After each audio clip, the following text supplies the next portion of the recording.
మీరు చాలా రోజుల నుంచి భుజం నొప్పితో బాధపడుతున్నారా? చెయ్యి మూవ్‌మెంట్ తగ్గిపోయిందా? నేను మీ doctor Harish, consultant orthopaedic surgeon, Srikara hospitals, Vijayawada. ఈరోజు మనం భుజం నొప్పి గురించి బ్రీఫ్‌గా తెలుసుకుందామండి.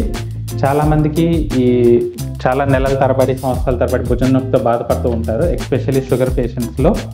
వాళ్ళకి మనం కామన్‌గా చూసే డిసీజ్ ఏంటంటే ఫ్రోజన్ షోల్డర్, దాన్ని పెరియార్థరైటిస్ అని కూడా అంటాము. యూజువల్గా ఏమవుతుందంటే మనకి ఈ పొర, జాయింట్ చుట్టూ ఉండే పొర అతుకులు వచ్చేయడం వల్ల వీళ్ళలో కంటిన్యూస్ పెయిన్ రావడం కానీ, జాయింట్ మూమెంట్ తగ్గిపోవడం కానీ జరుగుతూ ఉంటుందండి. చెయ్యి పైకి లేపడం కానీ, చెయ్యి వెనక్కి తీసుకువెళ్ళలేకపోవడం కానీ యూజువల్గా ఫస్ట్ రెస్ట్రిక్ట్ అవుతాయి. వీటిని మనం ఫ్రోజన్ షోల్డర్ అంటాము.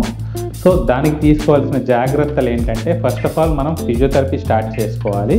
ఎర్లీ స్టేజెస్లో డిటెక్ట్ చేసి దీన్ని మనం ఫిజియోథెరపీ కనుక రెగ్యులర్గా చేయించుకుంటే కనుక డిజీజ్ ప్రోగ్రెస్ అవ్వకుండా మనం ఆ స్టేజ్లోనే ఆపగలుగుతాము.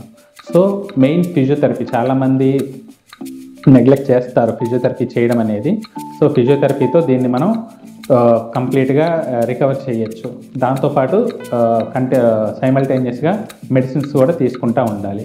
సో ఈ స్టేజ్ దాటిన తర్వాత ఎక్కువ ప్రాబ్లం అవుతుంది అంటే కనుక నెక్స్ట్ మనం మ్యానిపులేషన్ చేస్తాము. కొంచెం మత్తు ఇచ్చేసి పేషెంట్కి ఆ మ్యానిపులేషన్ చేయడం వల్ల అతుకులన్నీ కూడా విడిపోతాయి, కొంచెం ఆ కండ సాగుద్ది. సో దానివల్ల ఇంప్రూవ్మెంట్ అనేది వస్తుంది.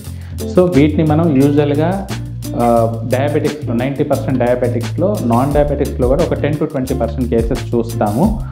ఈ ఫ్రోజన్ షోల్డర్ అనేది మనం రెగ్యులర్గా కామన్గా చూస్తాము. మీకు కానీ, మీకు తెలిసిన వాళ్ళు కానీ ఈ ఇబ్బందితో బాధపడుతుంటే, మీకు ఏమైనా డౌట్స్ ఉంటే కనుక డెఫినెట్గా మమ్మల్ని విజిట్ చేయండి. మీకు పర్సనల్గా ఏం చేయాలి ఏంటనేది చెప్తాము.